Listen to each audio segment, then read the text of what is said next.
It only took 15 seconds. Guns fired through an opening in an abandoned house. 3 Oklahoma soldiers killed. The deadliest day for Oklahoma soldiers since the Korean War.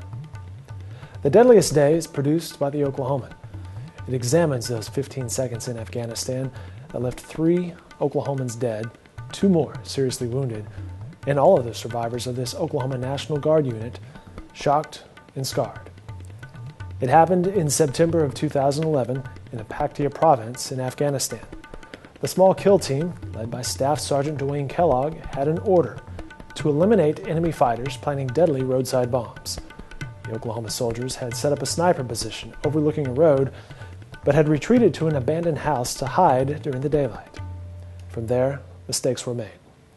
They had taken off their protective armor while resting and didn't have a full 360-degree view.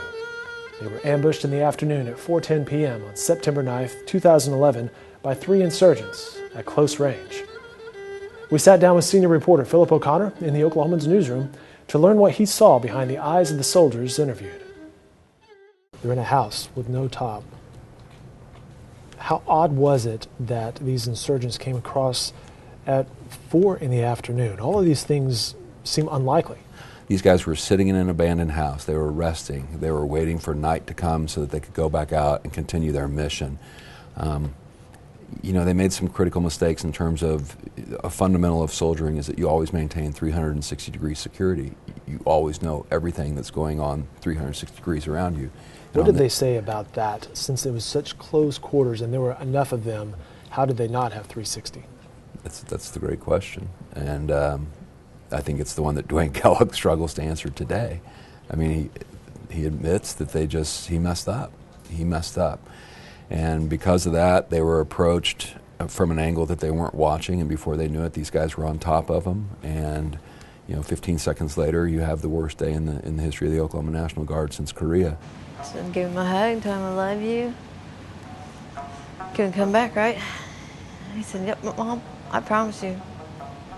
Look, promise me right there at that door, right there. I'll be back. I'll be all right. Don't worry about me, Mom. You take care of yourself." It's all right, son. I'll see you when you get back.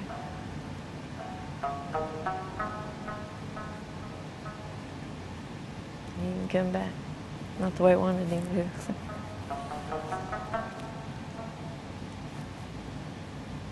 Was it just an accident? The battalion commander thinks it's, his theory is that these guys were actually the insurgents that the team had been sent out to find. They were going to eventually plant some bombs along the road. Right, and that the insurgents were coming to hide out in the same house to wait till nightfall so that they could go plant the bomb. They may have ended up being killed by the very people they'd come to hunt. You have an understanding, having been in this business this long, and that's certainly something that can happen. I don't know if you can really train to prepare to actually lose friends, lose soldiers that work for you. It's obviously very somber experience, and it's just, you don't want it to happen. You can't, OJT, on-the-job training. There's lots of jobs where you can go out and get on-the-job training. In a combat zone, with people trying to kill you, it's not the time to do on-the-job training. Not in that environment. We had done a lot of talking about putting together small kill teams. We had never practiced small kill teams.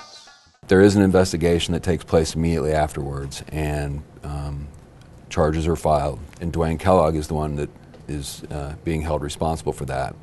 It gets kicked upstairs to the division, who recommend that essentially Dwayne Kellogg's career is over, that he never lead men in combat again. But that is sent back to Colonel Booz to make the final decision. And it's Colonel Booz that knows Dwayne, has known him for several years, and knows his history and his background, and knows intimately about how the mission and what's happened is going to affect him. And in the end, he shows mercy. And Dwayne is allowed to continue with his military career. Some of the rest of the team continued on with the National Guard. Some of them got out and went on with their lives. Colonel Booz is still in the Guard. He has a couple more years till retirement, but for the most part, most continue to serve. Every day is a challenge. I mean, I'll wake up one day and not want to be around anybody. I'll stay in my room, door locked, you know, watching movies or reading a book or praying, you know, trying to call one of my deacons back home. And then, you know, most days, like I said, I'm a faithful person, and that helps so much because I'm thankful for the days that God gives me. I don't know if I'll ever get rid of the guilt or forgive myself, but I do what I can to honor them and to remember them. When you looked Kellogg in the eyes and you said, hey, walk me through that 15 seconds, what did he tell you? What was the emotion what was going through his mind as he was telling you this story that you could see from your perspective? Yeah, it's really interesting, you know. It's like, I mean, I've done so many interviews with so many different people, and no one reacts the same. And I will say Dwayne is very, I don't want to say emotionless, but he's very,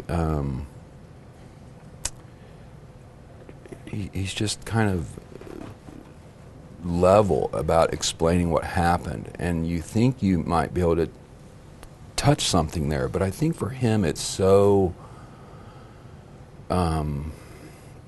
he just doesn't view it with emotion so much. When you talk about his friends, that kind of stuff, he does, but when you actually ask him about the moment of the attack, the one thing he does say is, it's like, you think you want to be there, you think this is, you know, this is why you've come, this is what thrills you about the military, is the idea of seeing combat. And then when you finally see it, you come to realize that's the last thing you ever want to see. And so I think that's the one thing that he said that really stuck with me. They want it until they see it, and then they won't want it anymore. I mean, it's not as glorious as what everyone sees, what everyone wants it to be. You traveled to Alabama for this interview, correct? Yeah. You spent a couple days with the guy. What was your impression of him? Right. He's a great guy. I mean, he's just really, I mean, he's like a typical soldier, and he's very respectful, you know, prompt, on time, all those kinds of things, but just a nice guy. I mean, he's just a small town kid. People have this misperception of what war is from television and movies and stuff, and it's not. It's messy, and it's cruel, and it's horrible, and the effects that it has on men and women and those who serve, it can be devastating. I mean, these guys will live with what happened over there for the rest of their lives. I mean, even if they, you know, some bear physical scars from it, but they all will bear emotional scars. And it's just clear, 2 years later, I mean, they still are tormented by what happened on that day. That's Philip O'Connor with The Oklahoman. Footage was shot by our Greg Singleton and Tim Money. The videos were produced by Paige Dillard, graphics provided by Todd Pendleton and his crew, and Kyle Roberts.